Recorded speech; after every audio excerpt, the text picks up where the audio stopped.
Fasten your seatbelts. It's going to be a bumpy night.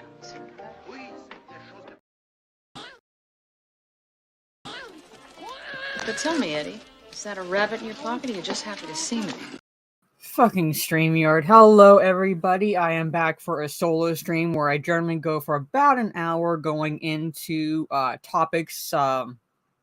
Would love it to be a time when I'm talking about something positive, like, say, the new Godzilla film slated to be released on December 1st of this year.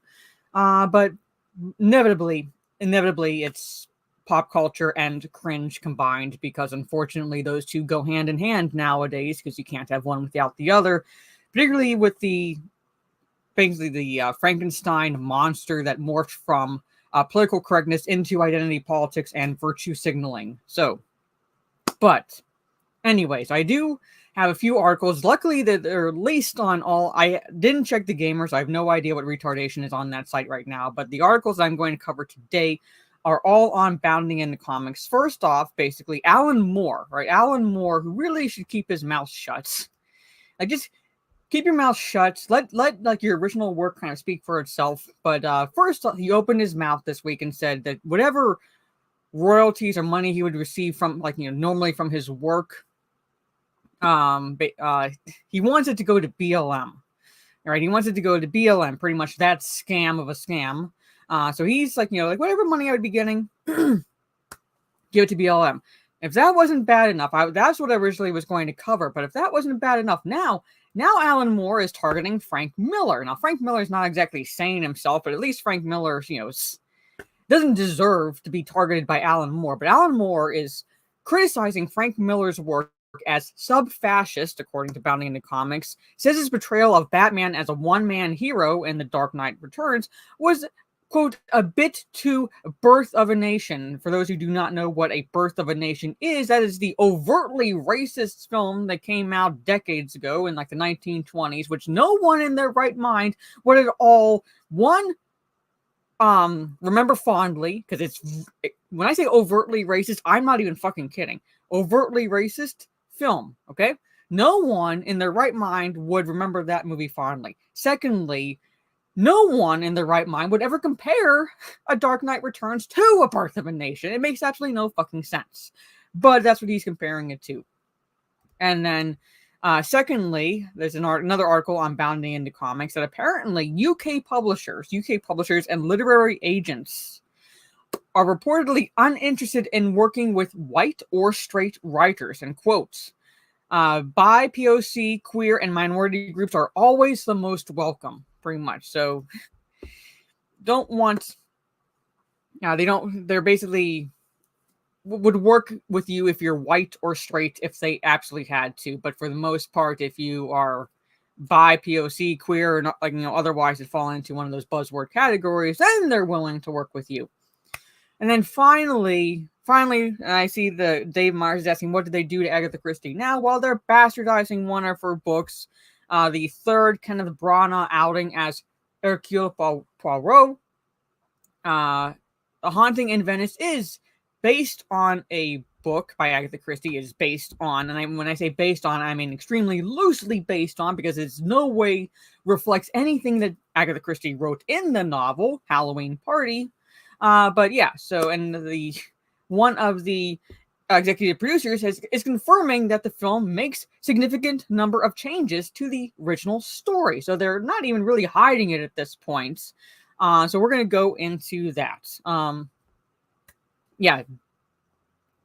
Watch Birth of a Nation at your own risk. Like I said, it is no one at all would watch that. No sane person would watch that.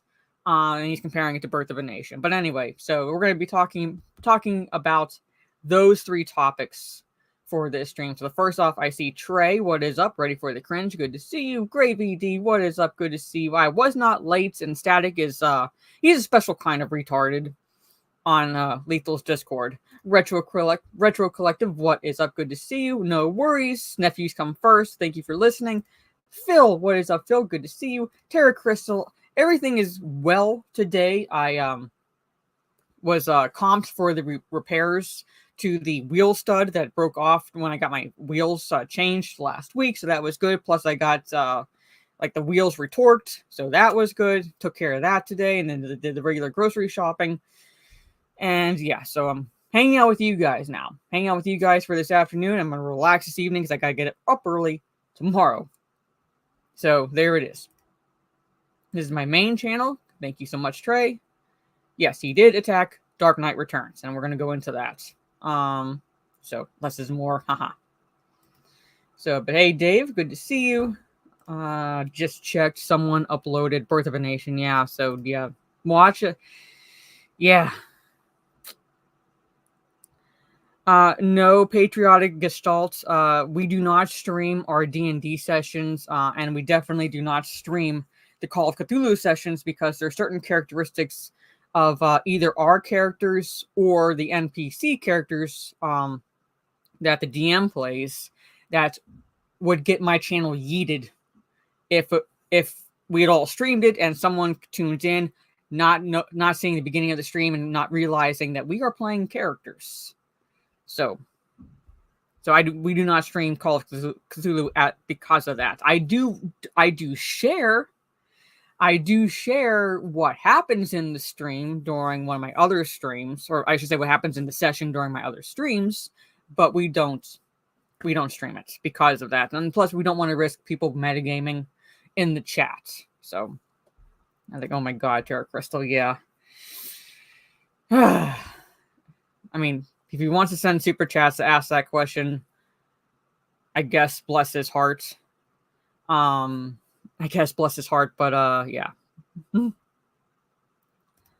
No, actually, like normally it would be set in the 1920s, but the DM actually set it in the 1980s, still keeping with certain rules and guidelines established by Call of Cthulhu. But we're like we said in the 80s to have like, so basically we could have in a sense, not like, basically, how do I put this? Like good nostalgia settings. Like for example, the next case that our characters will be working on this coming Sunday, we'll be traveling to the border of Germany and Austria to Castle Grunwald with Henry Jones Jr. So, and there's other pop culture characters from movies and shows and so forth that make appearances in it. So yeah, so we'll be traveling with Henry Jones Jr. and the pilot is Jacques. So we'll be traveling to Castle Grunwald and dealing with something happening there, pretty much. Now, Mr. Bentham, good to see you. Yeah, so let's go into the stupidity that Alan Moore has been saying, pretty much. I mean, like, Alan Moore, I mean, I know it's par for the course now with that guy, but it just, like what the hell? It's like, what the hell? This is the same man who wrote Watchmen.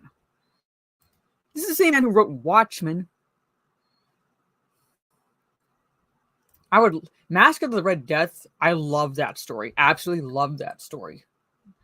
If there was like a story I would read during the month of October, it would be Mask of the Red Death. It's one of the stories I would read. So, I didn't realize that there's a D&D version of that. That would be interesting. That's very interesting. Given what I know of the story. But anyway, so let me share this with you all. So, all right, let me zoom in. Okay, like I said, same man who wrote Watchmen. All right, so put that into perspective. This is coming from the same asshole who wrote Watchmen. All right, he is targeting Frank Miller now. Like I said, Frank Miller is not really saying himself. Okay, he's not really saying himself, but it's like, at least I haven't seen him say anything this stupid. Where he's calling Frank Miller's work sub-fascist, and specifically citing his portrayal of Batman in The Dark Knight Returns and comparing it to Birth of a Nation. Compared it to Birth of a Nation. That is really cool. That is really cool, like meeting Indiana Jones's father. That'd be something in the game. Oh, in the game at least. But here it is. Here it is. Hey, Zakarot. Let's just go into. I don't. Alan Moore's. You do not ask questions. You do not ask logical questions because there's no logic in this. But anyway, and in an opinion that comes as little surprise given his political rhetoric in recent years, noted comic book writer Alan Moore has revealed that he considers fellow creator Frank Miller's body of work to be too, quote, sub-fascist, whatever the fuck that's supposed to mean, for his liking, particularly when it comes to his portrayal of Batman in the seminal work, The Dark Knight Returns. All right, so here it is. There's this. I love Dark Knight Returns. Like the story, at least, for the most part, I love it.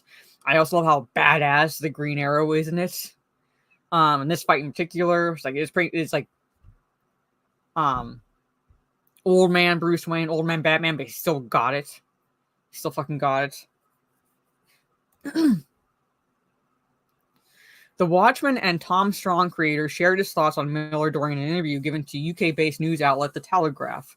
Speaking to the outlet's Jake Courage, in promotion of his short story collection Illuminations' recent paperback reprinting, Moore opened up about his liberal beliefs. And I'm going to pause there because the loony left, and I'm not saying just because there are people on the left that aren't loony, pretty much center left and so forth. Even they are looking at the far left going, you're fucking insane.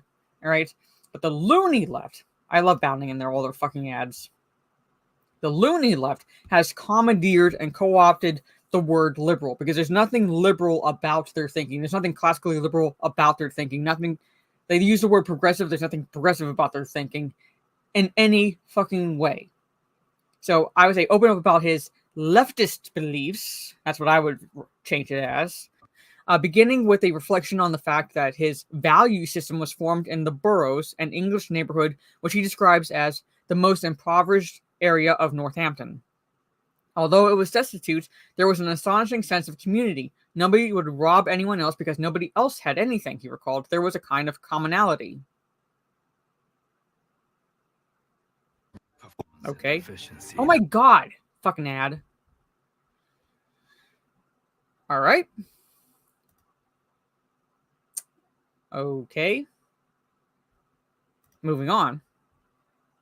Next met with the observation by Courage that his comic book works heavily featured said beliefs front and center, Moore then noted that in this way he felt himself the ideological opposite of the aforementioned Miller. He has a pretty sub-fascist vision even from the days of the Dark Knight, says Moore. It's the idea of one man, perhaps on horseback, who can sort out this mess. That's a bit too Birth of a Nation. It is in no fucking way at all similar to Birth of a Nation. Holy fucking shit. Holy fucking shit. If anything, it ties into Batman's character. He's very much a vigilante. He is the Dark Knight. Alright? He is the Dark Knight. Hey, Hater Source and Brightest Day. I doubt he has. I haven't seen the entire movie, but I've seen enough of it that goes like there is no fucking way at all that Dark Knight Returns in particular is in any way comparable to Birth of a Nation. The way he's the way his mind is working right now. Like, what are you fucking smoking? Whatever you're smoking, it's ruining whatever brain cells you have left.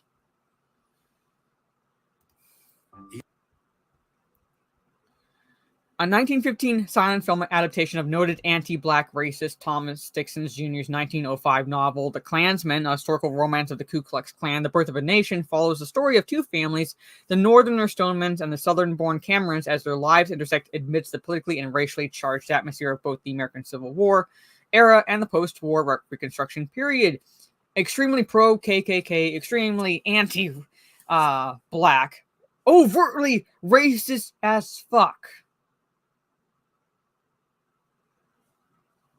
Nothing like in A Birth of a Nation at all is seen in Dark Knight Returns. Considered a technical achievement in cinema for its impressive production values, I will at least give it that because it was dawn of cinema, pretty much. The Birth of a Nation has remained a subject of controversy ever since release due to the fact that it accurately adapts Dixon Jr.'s work, warts and all, and in doing so presents the KKK as noble heroes fighting to save the United States from the lesser and savage blacks. All right, and KKK, ironically, formed by the Democrat Party. Now, to give credit like that, that fact that they warts and all adapted the work, I guess we'll give us like some modicum of credit for that. They didn't bother necessarily changing it. It was a true adaptation, but at the same time, it was an adaptation of an overtly discriminatory, overtly racist work. It literally was propaganda. It literally was propaganda. That's it. It was propaganda. You want to look at propaganda? That's an example. God damn it's that. Bounding. For fuck's sakes. You do not need this many ads. You certainly do not need ads that fucking play automatically. Considered a technical... Okay. Specifically, Moore seems to be drawing a parallel between Miller's Dark Knight and the film's Benjamin Cameron, a Confederate general whose subsequent rallying of a group of white South Carolinians under the banner of the KKK is depicted as virtuous epic hero's journey. However, given that the only real shared qualities between Cameron and Batman is the fact that they rally a group of people who believe themselves oppressed and encourage them to take justice into their own hands, and that they at one point lead a horseback charge against their respective enemies, it seems Moore's read of Miller's take on the DC hero is superficial at best and reactionary at worst. It's retarded. It is full-on fucking... It makes Mazza look like a Mensa candidate.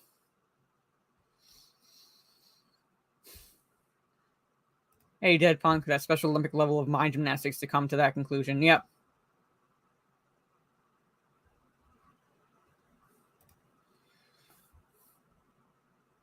You see, here it is. Propaganda at its finest. Notably, this is not the first time Moore has drawn a connection between fascist ideology and comic books. I said around about 2011 that I thought that it had serious and worrying implications for the future if millions of adults were queuing up to see Batman movies. From Hell scribe told The Guardian in 2022. Moore... I don't know why there's more that his name is there, because that kind of infantilization, that urge towards simpler times, simpler realities that can very often be precursor to fascism.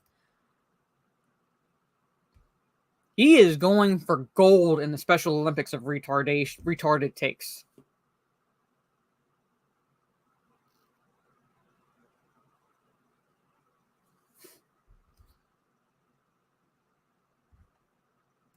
Holy shit.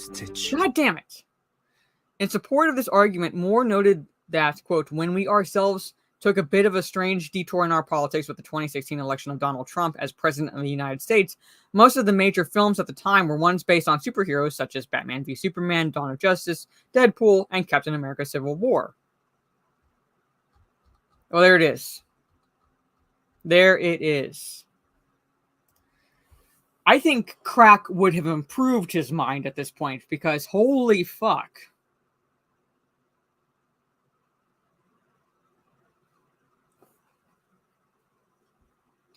Batman was trying to unite people to help each other during a time when the world was falling apart. Yeah.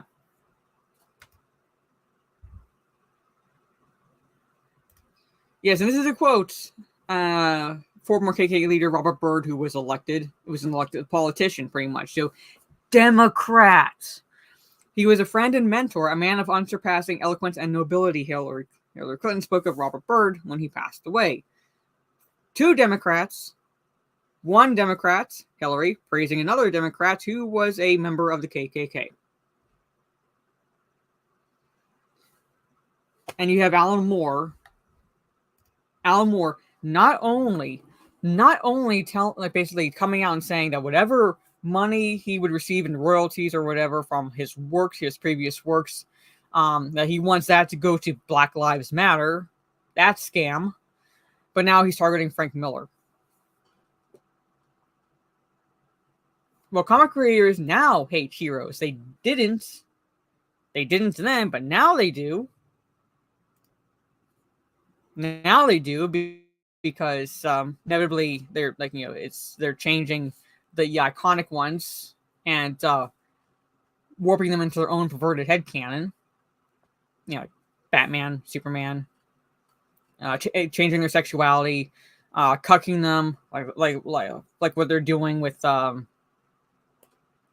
in the Fantastic Four. All right, so yeah. He actually never gave you an example. So he just said the stupidity. Yeah, he just said the stupidity, pretty much. And Courage basically just left it at that. Didn't even challenge, like, as far as I know, didn't even challenge it. But then again, it's the Telegraph. So what do you fucking expect? What do you fucking expect? But there it is. So now Alan Moore has come out and said had two retarded takes in 1 week. Less than a week. Less than a week. But there it is. Yeah, if he wants to give his money away, fuck it. Do it. Give it to Black Lives Matter because they need to pay for more mansions. So there it is. There it is. Yeah, Iron Man calling him Mr. Emma Frost. Like, what the fuck? Mr. Emma Frost.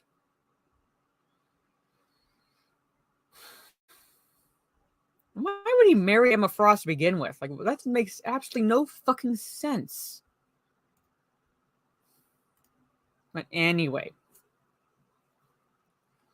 Yeah, the news came out about Alan Moore asking for to send all of the money from any future TV series or films to Black Lives Matter. That was a day ago that story broke on Bounding into Comics. So basically within the past 2 days, he has had 2 retarded takes come out in the news. All right, but anyway, let's talk about the UK publishers. Let's talk about UK publishers because they're in the news again. They're butchering James Bond, or they butchered James Bond in a book that was released a few months ago.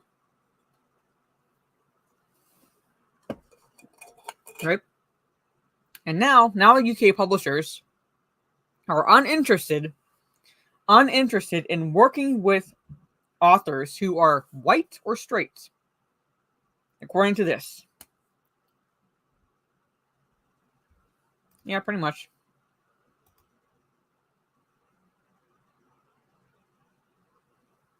See, the irony is he's not salvaging anything. In his mind, he thinks he is, but the irony of the situation is he's not at all salvaging anything of his legacy. In fact, it's like turning most rational people, most comic book readers off because they don't give a shit about this. They don't give a shit about this. They don't want politics in the comics or anything like that, or at least not overt politics. Now, allegory is one thing. Allegory is one thing. Commentary is one thing. But overtly modern politics does not belong. So yeah. Because these idiots nowadays can't seem to differentiate allegory from identity politics. Because to them, it's the same thing. And in reality, it's not. But here it is, folks. UK publishers and literary agents reportedly uninterested in working with white or straight writers. So, quote, by POC, I hate that fucking acronym, queer and minority groups are always the most welcome, pretty much. So this is why affirmative action needs to be done away with. It's no longer about equal opportunity. It's all about equity at this point. And that's what affirmative action has. The road to hell is paved with good intentions. And it's whatever good intentions affirmative action had at its birth, it's in no way beneficial now. It needs to be done away with, in my opinion. Rorschach, I fucking love Rorschach. Like I said, wrap your heads around the fact that Alan Moore wrote Watchmen and he's turning around and targeting Frank Miller and calling him sub-fascist. Wrap your heads around that. But anyway. Okay. Here it is. According to a new report, a number of UK-based publishers and literary agents have taken to publicly announcing that rather than any white and or straight authors, they would almost exclusively prefer to work with those who come from underrepresented demographic groups.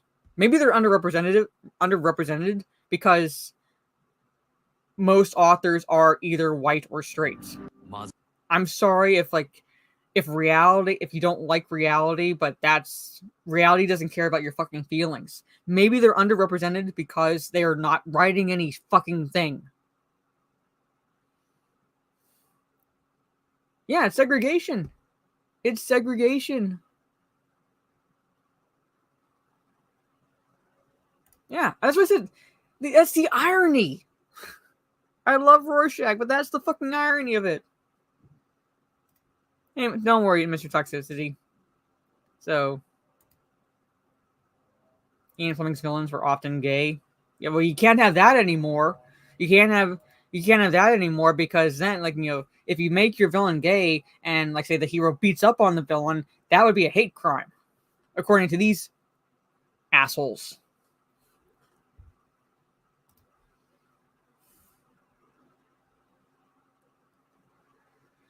All right. This information was first brought to public attention by UK news outlet The Telegraph, whose investigation into the matter identified 4 publishing houses whose public-facing materials promoted this rhetoric. One such publisher was Ash Literary, the children's book specialist perhaps best known for producing the Marv series, I don't know that, who on the submissions section of their official website informed prospective writers that we are actively seeking voices that have historically been underrepresented, particularly with tropes that are often said to be overdone. Okay, I have a question in the chat.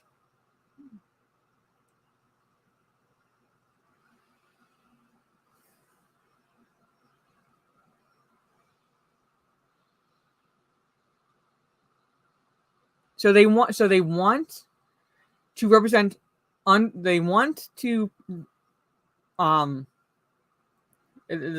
to publish works by those considered historically to be underrepresented, but with tropes often said to be overdone, meaning no one wants to fucking read them because they are to quote that, overdone.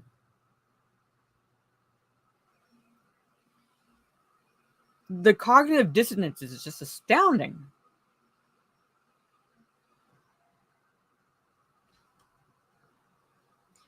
You know what, Tara Crystal? With that, you can. Because if Pocahontas Elizabeth Warren can somehow convince people she's Native American and she has less than 1%, I have more Native American DNA in me than she does. And I don't pretend to be anything more than 1%. You should be able to full on take advantage of that.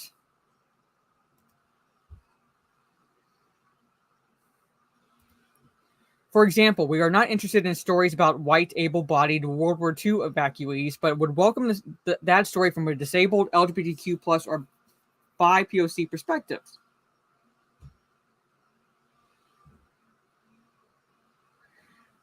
So, fucking Christ, I can't.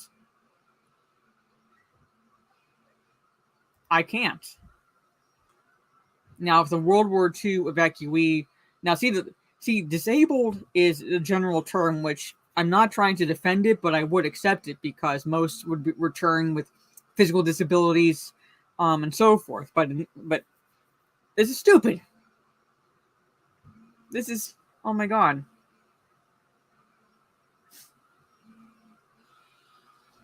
Yeah, I mean, they want the same bullshit from underrepresented voices. Why can't it be an able-bodied colored person?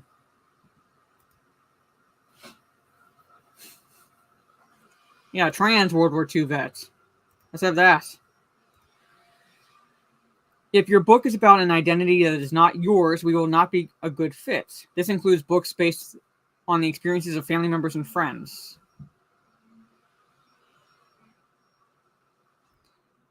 So basically, they're saying they'll not accept anything like unless it's about your identity.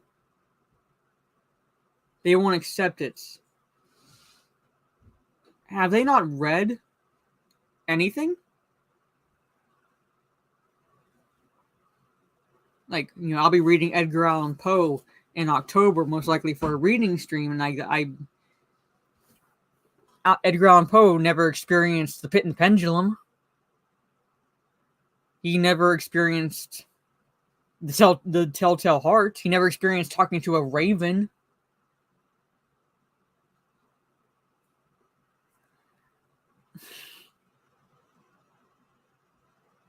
But just an example. Last I checked, Bram Stoker couldn't. I guess he never had a personal experience with a vampire, so therefore, according to them, he couldn't write about Dracula.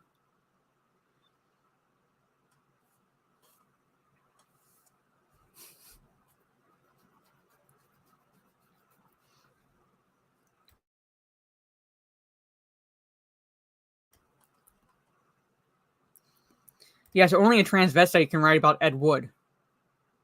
Only a transvestite can write about Ed Wood. But then again, it's not the transvestite's own. It's Ed Wood's identity, not the trans. That's not the writer's identity. So it's just, I can't make sense of this. Did Peter Benchley personally experience a shark attack? No. Yeah. I am well. Ooh, cod. I love fish. I love fish dishes. But I am well. Good to see you. Okay. Here it is. So I'm not going to read that. Another was the Good Literary Agency, a self-described, quote, social enterprise literary agency dedicated to increasing opportunities for representation for all writers underrepresented in mainstream publishing, including writers of color, disability, LGBTQ+, working class, and anyone else who feels like the story isn't being told in mainstream publishing. I got news for you. Every fucking story has been told since the written word was put to page.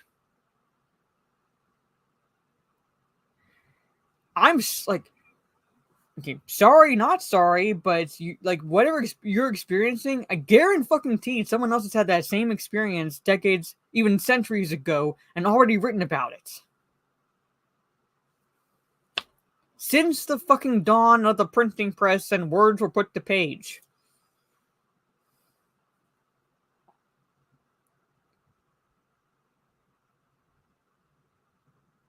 So, yes, I know. Maybe, like, some point next week I should be able to do it. Yeah, apparently you can't write any more fairy tales. According to their own FAQ, a stipulation of the public funding we receive states that we can only represent writers who are British citizens or UK residents who also self-identify. So it doesn't mean that you actually are, just that you self-identify in one of the following ways. Writers of color. Technically, I could identify as a writer of color because I am biracial. I am half Arabic. I'm half Middle Eastern. So I can identify as a writer of color if I so choose based on this retardation. I have the fair European complexion, but I am biracial. Therefore, I can identify as that. Working class writers, LGBTQ plus writers, and writers with a disability, those said rules do allow for the publisher to, quote, accept submissions from writers who believe that they are underrepresented in publishing. However, we do request that the writer provides their reasons for this when submitting their work.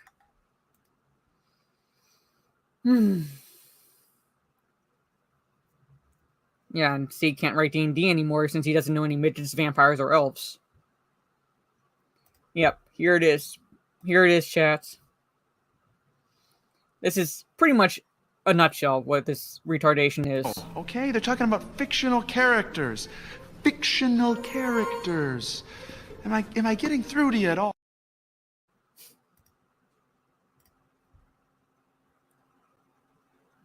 Yep. Hey, Damien. So, yeah. So, I guess Tolkien never had any personal experience with wizards, hobbits, elves, dwarves, orcs, urukai, goblins, ring wraiths, Sauron. Never had any personal experience with that, but so he couldn't. So obviously he could not write the Lord of the Rings, the Hobbits, the Silmarillion, or anything dealing with Middle Earth. Michael Crichton never experienced dinosaurs, so therefore he couldn't write Jurassic Park. Yep.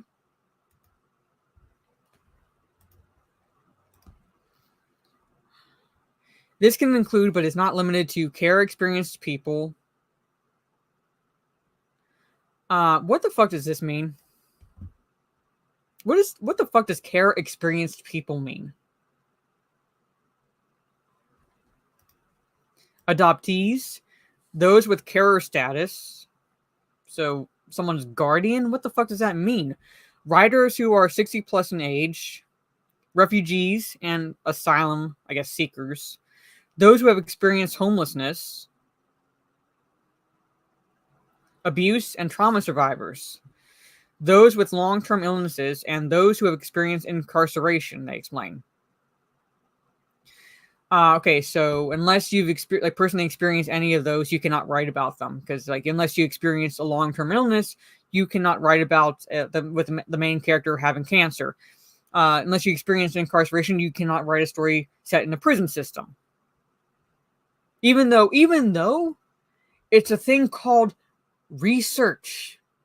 Say it with me, UK publishers. Research. That's what authors do. When they don't have the personal experience, they research it to make sure that it's at close to being accurate as possible, but still fictional. Writers have been doing that for fucking decades.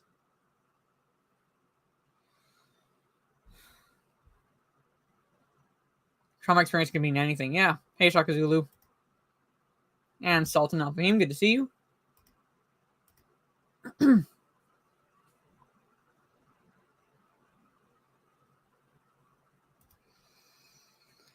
this end, the publisher further notes, the main focus of TGLA is to represent writers who are underrepresented in mainstream publishing. Eligibility is based on the author, not the material or subject matter of the work they are submitting.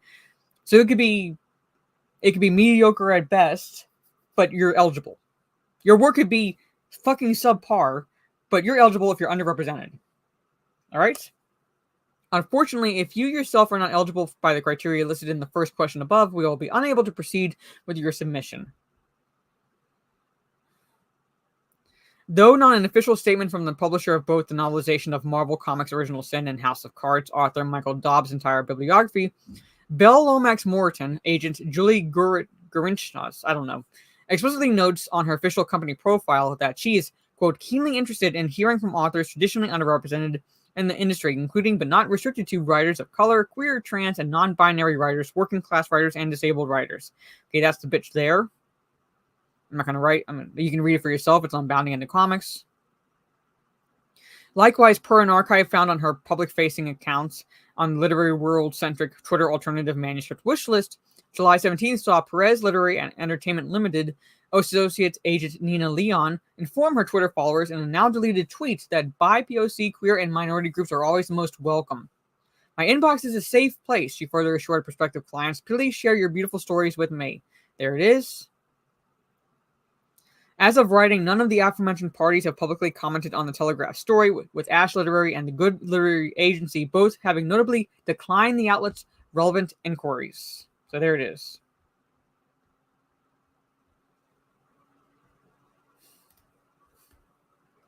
There it is. So if you are straight or white, or the, God forbid, a combination of the two, they're uninterested in working with you.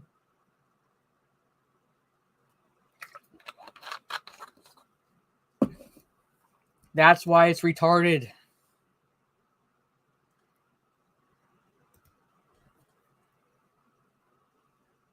Yeah, apparently diversity is our strength. Just checked. Care experienced people needing care because of a problem like handicapped or adopted. So you can't say handicapped anymore. It falls under care experience. I hate humanity. This is why I like dogs more than I like people.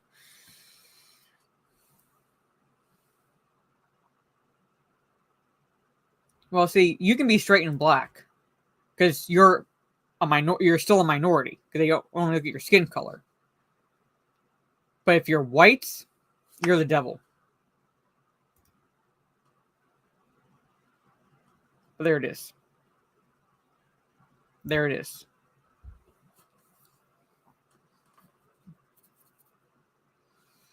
Yeah. So it's ironic you bring up J.K. Rowling, Trey, because you know those tweets that you see where people was like trigger a fandom with like one sentence or something like that, trigger a fandom. I have thoughts on J.K. Rowling that would get me death threats from her fans.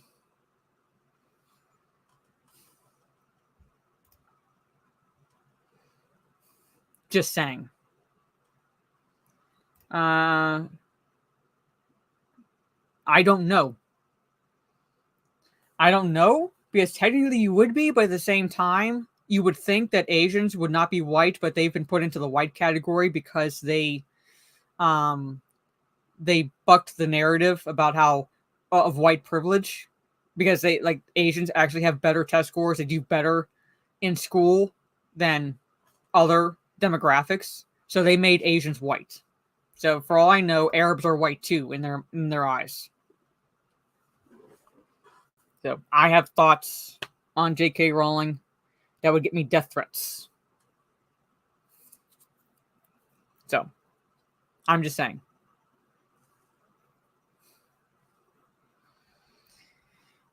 So yeah, it would count. They would accept something from you, Gravy. They would accept something from you because you fall into that category. But Trey would fall into the category because he's black, but because he does not goose up to the proper politics, they might refuse that. So, yeah. So, well, everyone knows that Haddonfield is real. Crystal Lake is real. The Shining was a true event. Fucking Christ. Oh, I know. So, yeah. But anyway, there it is. All right, so. Oh, Springwood is real too. Oh my god. Anyway, let's talk about how they're butchering Agatha Christie more with the third film that's releasing today. Actually, today, A Haunting in Venice. All right, which I caught something in the original article, which to credit the author, he thanked me for catching it and said that was actually a first draft that had been written and did not mean to save that one. So this is the one that should have been saved because I pointed out that there were the changes made in the previous two movies based on Agatha Christie books had no relatively minor changes. Like those changes were not relatively minor. Yes. So, which one? The current one, which I believe is shit, or the Peter Ustinov one, which I would recommend to people over the recent one, because the recent one made unnecessary changes and inserted modern day politics into it that did not belong. And it also, for some fucking reason, the movie felt like we needed an explanation for why Poirot has the mustache he does. But there it is. The 70s version. Okay, yes. So Peter Ustinov version. All right. So, well, I'll be going into the article pretty much.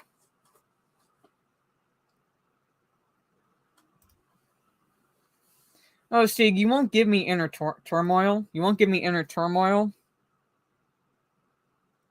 I'll just find your address. There it is. Yeah. So, yeah, so watch the Peter Ustinov one. Anyway, let me share the screen. All right.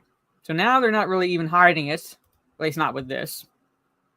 So Haunting in Venice, which is extremely loosely based on one of Agatha Christie's works, an executive producer is confirming that the film makes significant number of changes to Agatha Christie's original story. And what kills me about this is that you have someone who's supposed to be protecting Agatha Christie's estate, all right, allowing this. It's like with Barbara Broccoli and James Bond. Barbara Broccoli is supposed to be protecting Ian Fleming's legacy, and you have the same scenario happening with Agatha Christie, and someone who's supposed to be protecting the estate, the legacy, allowing this shit to happen. Yep. Yeah, that's a fish wrapper, yes. So here it is, because I kind of like skimmed over this article, and that's what kills me. That's what kills me.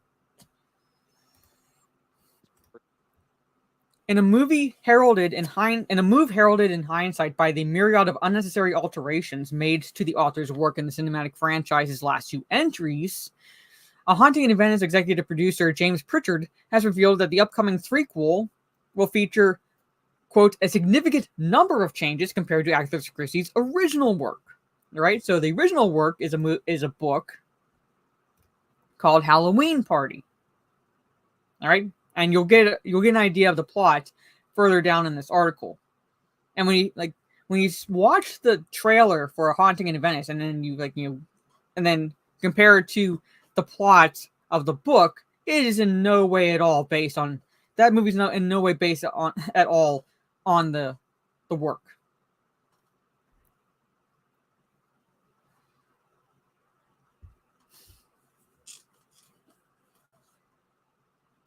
So, yeah, that's one of the reasons why I didn't watch it. Another reason is they made the Count a drug addict, a druggie.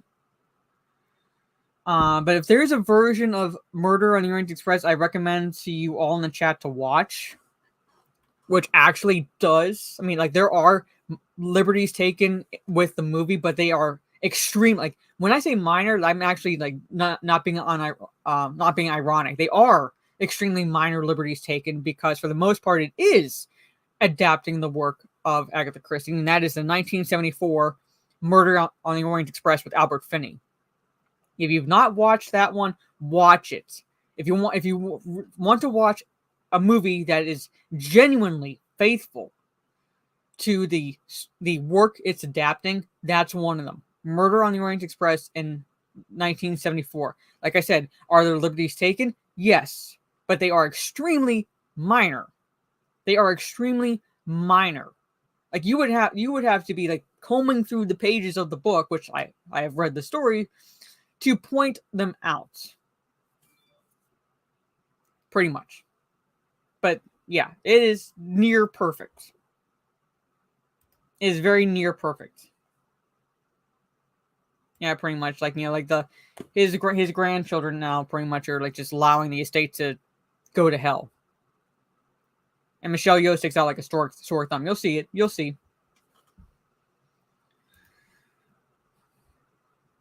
Pritchard. Okay, this is why. This is why it kills me. All right, Pritchard, who also serves as the CEO of Agatha Christie's estate. So the asshole who is supposed to be protecting her estate, all right, is coming out and like admitting this, and he's okay with it.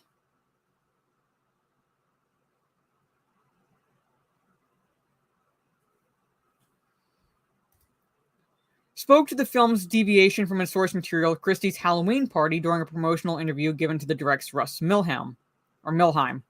There are a significant number of changes in the story, Pritchard told Milheim, and yes, one of the clues is in the title. I don't fucking care. Like I said, if I watch this movie, I'm going to be sailing the high seas to watch it. I am not giving a fucking dime to this shit. I already regret buying a ticket to see Death on the Nile in the theater because, like, stupid me thought, well, let's, like, yeah, Murder on the Orient Express was a shit show, but let's see what they do with Death on the Nile because it looks like it's relatively close, and I was so fucking wrong. So I'm not giving any money to this shit. Because this is in no way at all Halloween Party.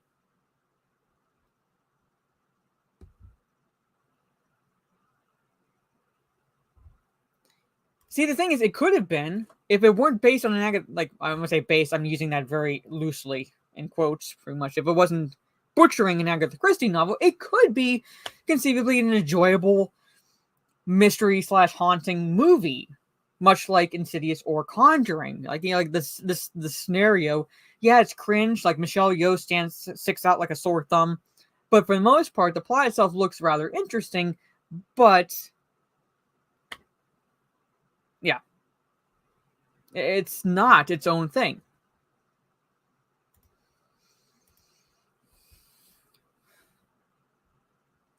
With Murder on the Orient Express and Death on the Nile, we had done two very pretty faithful adaptations of two pretty famous, pretty big books. No, you fucking didn't, Pritchard. You are lying through your goddamn teeth at this point. You did not do two very pretty faithful adaptations. No, they weren't fucking faithful at all. He is literally pissing on the memory of Agatha Christie at this point when he says something that fucking retarded. He then explained, and Michael Green, the writer, and Kenneth Branagh, Kenneth Branagh is a good actor. I'm not going to deny that. He's a good actor, but he is fucking atrocious as Hercule Poirot. He is fucking atrocious. Like, there's no life. No fucking life in his delivery as the Belgian detective. Nothing. I swear to God, Sam Worthington gives better performances. Holy fucking shit. He is the worst. He was the worst Hercule Poirot portrayal I've watched. And there's an adaptation of one of Agatha Christie's books where Alfred Molina is the Belgian detective, and he's fucking better. The adaptation is not good, but Alfred Molina is a lot fucking better than Kenneth Branagh. I believe it was Alfred Molina, but I had to look it up.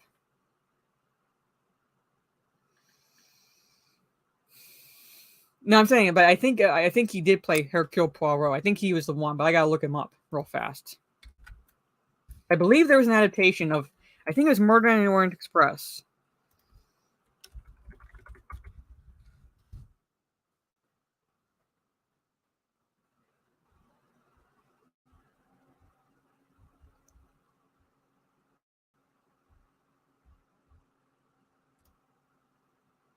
God, Alfred Molina is in a lot. And IMDb is like being shit. Yes, the TV movie Murder on the Orient Express. The adaptation was not good, but Alfred Molina was leagues better. I would say leagues better than Kenneth Branagh. Kenneth Branagh is easily the fucking worst. So I was right. I was remembering it correctly. Yes, it was Alfred Molina.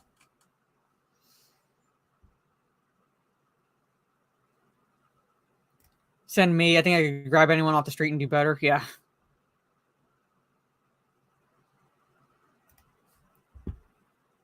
Yeah, updated from Moderage is equals not faithful to the original source material. So, obviously, the director and Hercule Poirot felt that we should maybe surprise our audience with this and try something a little bit different. You know what would actually surprise the audience at this point?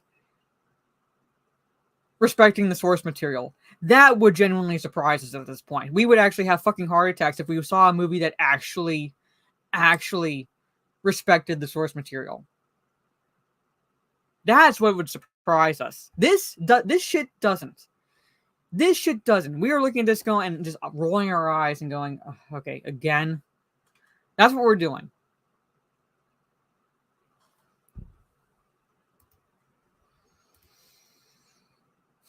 And the main difference they were looking for was tonal. They wanted to play a little bit with the horror genre, and they felt a Halloween Party was great launchpad into that. Wait until you see the plot of Halloween Party. And then tell me if that at all makes any fucking sense. All right? Because they go in, the Valiant Comics goes into the plot of Halloween Party, basically a synopsis. All right? Turning to one of the most significant differences between Halloween Party and its silver screen translation, Pritchard next asserted that the decision to move the story setting from a family home in England to the extravagant streets of Venice was, quote, quite an early change that they came up with. There were two potential reasons for that, he recalled. One of which is, if you're going to make a Hollywood movie, you want a great backdrop. God forbid you have the backdrop from the book, and Venice is, well, not many backdrops come better than Venice. So there was a kind of cinematic elements of it. So you picked a fucking location that's not even remotely close to anything that happens in the book just because you want a great backdrop. All right, moving on. Ultimately, the man in charge of Christie's estate closed out his thoughts on the topic by affirming to Milheim, I can't think of anything that didn't work or couldn't work. This is the man, again, who's supposed to be protecting Christie's estate. This is the man who's supposed to be protecting her legacy. He's actually desecrating the name of a female author. A female author. One of the... when you list... make a list of, the greatest mystery writers, she's right fucking up there. She stands with Arthur Conan Doyle. All right? She stands right there. And he's supposed to be in charge of her estate.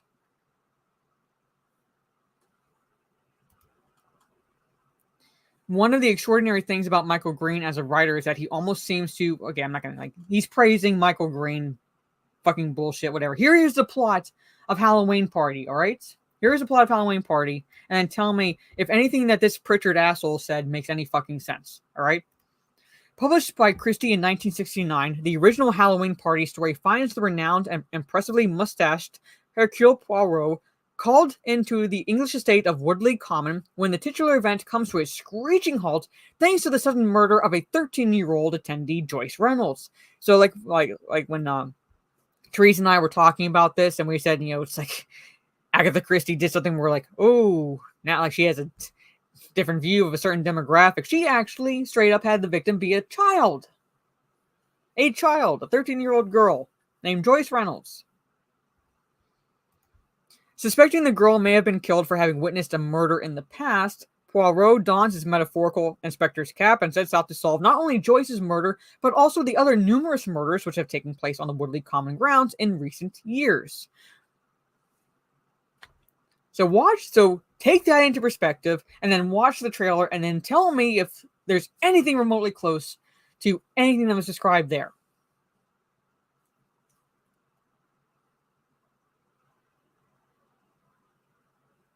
Yeah, I'm saying, you tell anyone, who's read mystery books to make a list of, top mystery authors, she is right fucking up there.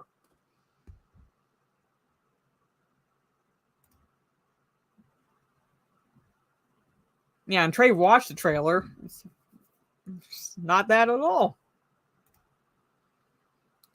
So while the exact changes Branagh will be making to the story have yet to be detailed, in addition to moving its location to Venice, the film's most recent trailer confirms the film will also see the addition of a new scene in which its cast perform a full-on seance in the hopes of getting to the bottom of their murder mystery.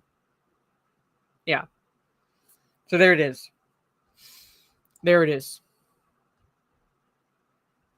So Agatha Christie's work is going to be butchered yet again. And like I said, Kenneth Branagh is, I would say, the worst portrayal of Hercule Poirot I have ever fucking seen. Albert Finney is much better. David Suchet, leagues better. Peter Ustinov, much, much better. Alfred Molina, better. Kenneth Branagh, he is so bland in his delivery. Hercule Poirot he's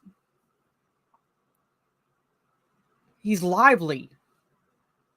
All right? He's a little bit eccentric. But he's brilliant. Nothing like that I've seen at all in Kenneth Branagh's portrayal. Nothing.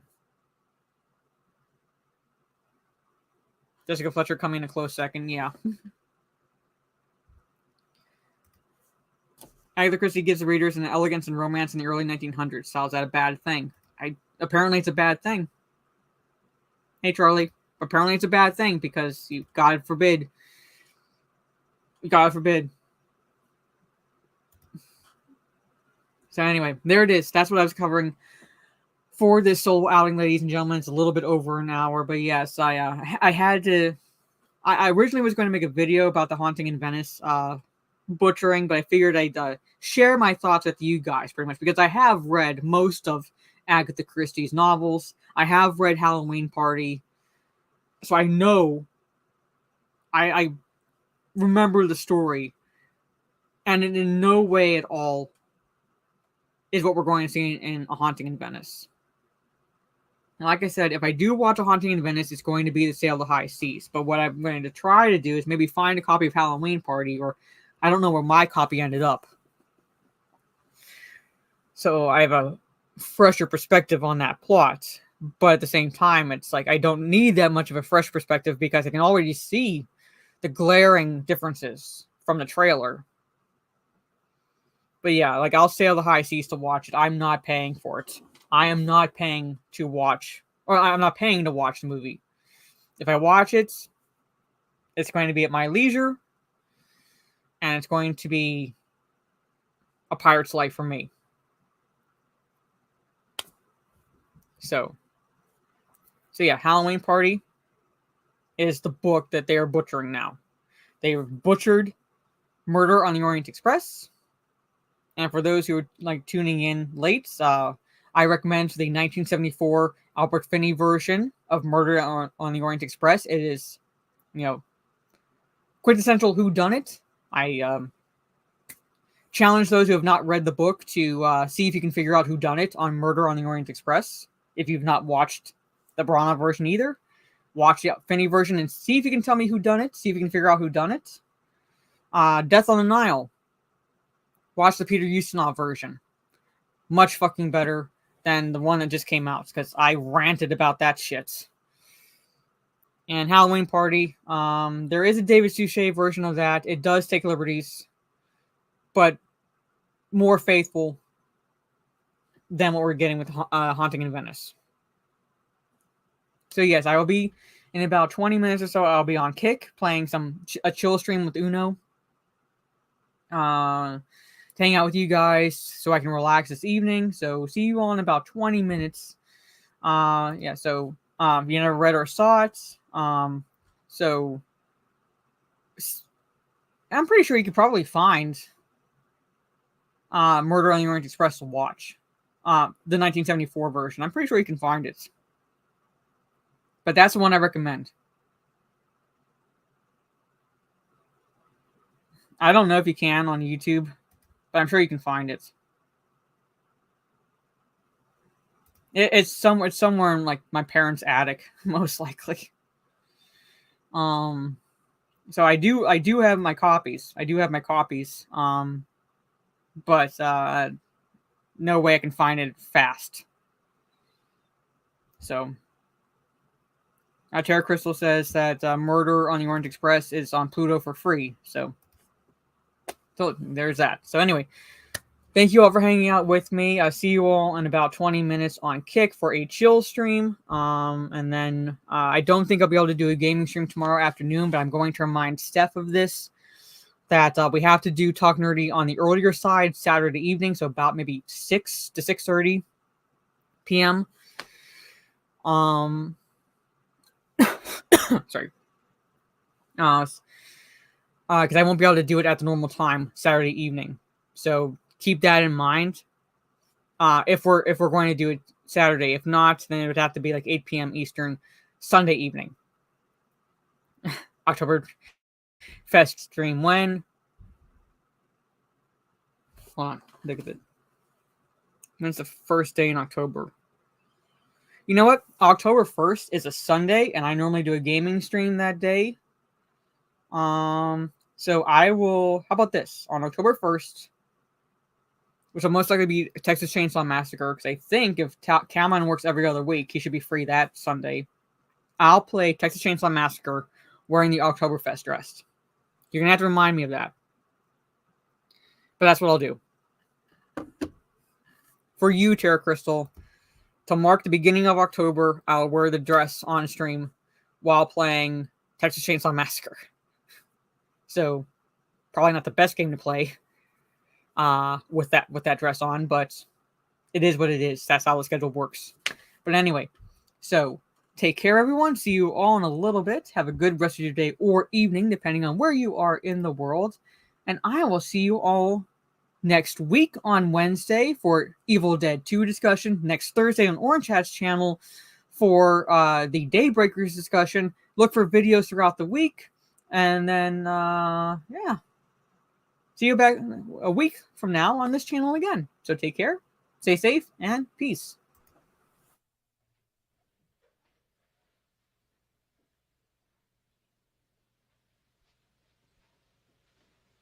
You're still here? It's over. Go home.